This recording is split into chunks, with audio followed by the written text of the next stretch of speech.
Dès le début, déjà, le thème est assez amusant. C'est très agréable parce qu'il y a beaucoup de place, on n'est pas serré, les exposants ont de quoi s'exprimer. Et sinon, que ça continue comme ça. De chaque année, c'est, je trouve, un peu mieux que l'année dernière encore. Et l'année prochaine, j'espère que ça sera encore mieux.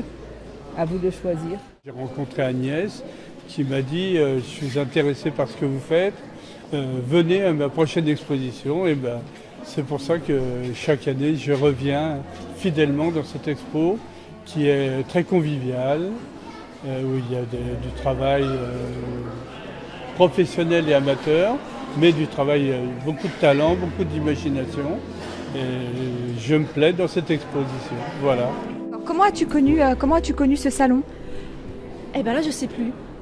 J'ai dû le trouver sur Internet ou de fil en aiguille, sur les autres salons, on a dû m'en parler, parce que je ne me rappelle plus du tout comment j'ai eu l'information. Mais en fait, je trouve que c'est très intéressant que la ville organise ce genre de choses parce que ça permet aux Lupoviciens de montrer ce qu'ils font, d'échanger avec d'autres personnes.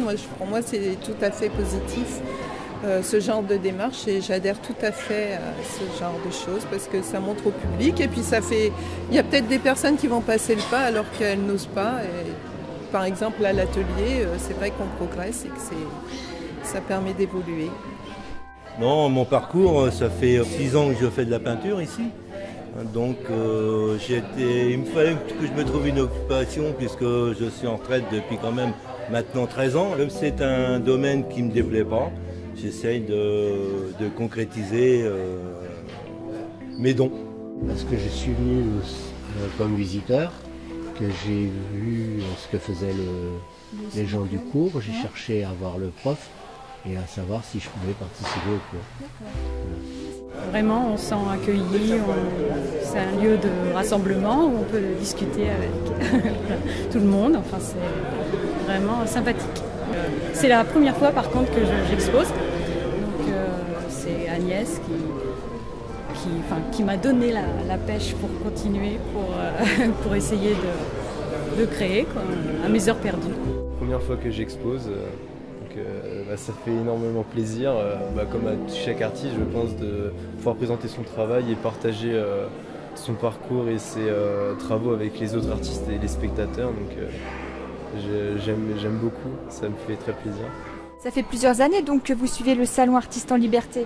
Moi c'est ma 3e année que je participe en tant que peintre et j'avoue que chaque année je suis toujours agréablement surprise. J'aime beaucoup venir à ce salon parce que c'est le premier auquel j'ai été invité. Et au fur et à mesure des années, on se fait des amis et des connaissances. Puis on aime bien voir comment le travail de chacun peut évoluer en un an. Et ça fait toujours plaisir d'être accueilli ici et de voir ce que les gens pensent de notre travail. Je suis absolument comblée.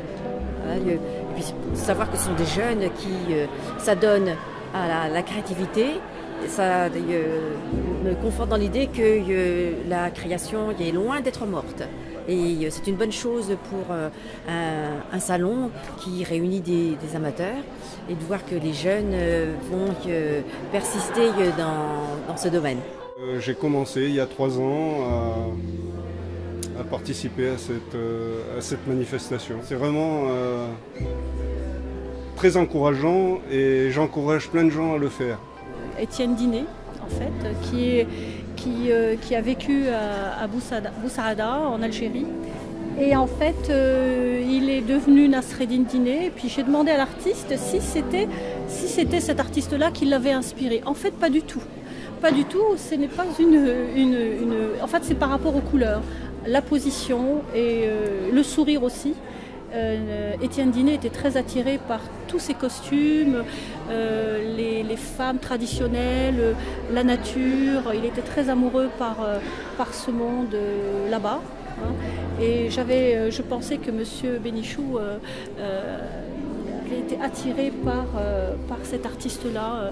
Donc voilà, et ça, c'était pas du tout le cas puisqu'il ne le connaissait pas du tout. Donc je suis venue aujourd'hui avec un document pour lui faire connaître cet artiste. C'est la 2e fois que j'expose à ce salon Artistes en Liberté, grâce à Agnès, qui est venue me sortir de ma tanière. Et puis je trouve ça très intéressant de partager surtout et d'échanger avec d'autres artistes. J'ai fait plein de belles rencontres pendant ces 3 jours. Et puis en fait ça me donne envie de renouveler l'expérience pour rencontrer de nouvelles personnes. Hier, donc c'était 2011, et la cave Banvin, on avait dû exposer en 2010, en août 2010. Bah, sympathique. On rencontre des gens sympathiques. J'aime montrer ce que je fais. J'ai eu du mal au départ parce que comme c'est du travail personnel, on veut toujours garder. Mais aujourd'hui, il faut vraiment montrer nos émotions et puis il faut entendre aussi le dire des gens, ce qu'ils en pensent, comment ils ressentent cette émotion que j'ai voulu transmettre, ce qui nous fait après grandir et avancer. Donc le but maintenant, c'est de continuer. J'aimerais bien continuer et puis pendant très longtemps et voilà. Alors le salon, je l'ai déjà fait l'année dernière. Je trouve déjà que c'est un salon très chaleureux. Et au point de vue synergie par rapport aux artistes et puis aux personnes, à l'ambiance que l'on ressent, je trouve que c'est un salon très sympathique et très chaleureux. Et en fait, ça nous apporte beaucoup de choses entre artistes, de se côtoyer et puis de voir, et ça permet d'évoluer également sur les sujets. Eh bien, je trouve que c'est très bien les salons amateurs, il devrait y en avoir plus, ils devraient tous être gratuits. Parce qu'en fait, on voit l'occupation des gens et pendant qu'on peint, on ne fait pas la guerre. Donc, c'est un petit peu ce que je pense. Il y a beaucoup de gens qui ont beaucoup de talent, qui se lâchent. Et puis bon, c'est très bien de pouvoir les présenter. À travers quelques mots, de vous préciser les sujets, pour que vous voyez un petit peu sur quoi on travaille. En 6e, on travaille sur la thématique de l'objet. En 5e, sur la fiction, l'imagination. En 4e, c'est plutôt le rapport entre l'image et la réalité. Et en 3e, on se tourne vers des formats plus grands, les rapports avec le spectateur, avec l'espace. Voilà.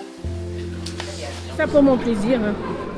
Et je fais une fois par semaine le cours, même si j'en ai pas besoin, parce que autrement à la maison, on a toujours quelque chose à faire. Comme l'année dernière, ça s'est super bien passé. Donc, moi, j'étais en tant qu'intervenant caricaturiste. Et donc j'ai pu dessiner comme l'année dernière, plein de personnes qui se sont présentées à moi. C'est un super salon, j'ai eu l'occasion de rencontrer plein de personnes de différents styles. C'est très intéressant. Voilà. Je peux dire que je suis vraiment impressionnée par la qualité des choses, par la diversité et puis par c'est incroyable, les gens ne s'imaginent pas qu'ils ont tout ça en eux. C'est extraordinaire. Je suis très touchée par comment Kevin sur l'estrade là-haut, parce que depuis les 3 fois que je le vois, il est très très très engagé. Je trouve ça interloque beaucoup, ça va aux tripes. Tout ce qu'il fait, ça va aux tripes, ça me plaît bien. Il y a des choses qui sont rêveurs, il y a des choses qui sont touchantes, vraiment. Je trouve que c'est une excellente idée, il faut que ça dure. Il faut qu'on continue à maintenir ce salon des artistes en liberté, parce que on a une profondeur extraordinaire et c'est des trésors. Il faut les garder, il faut les choyer, il faut les montrer.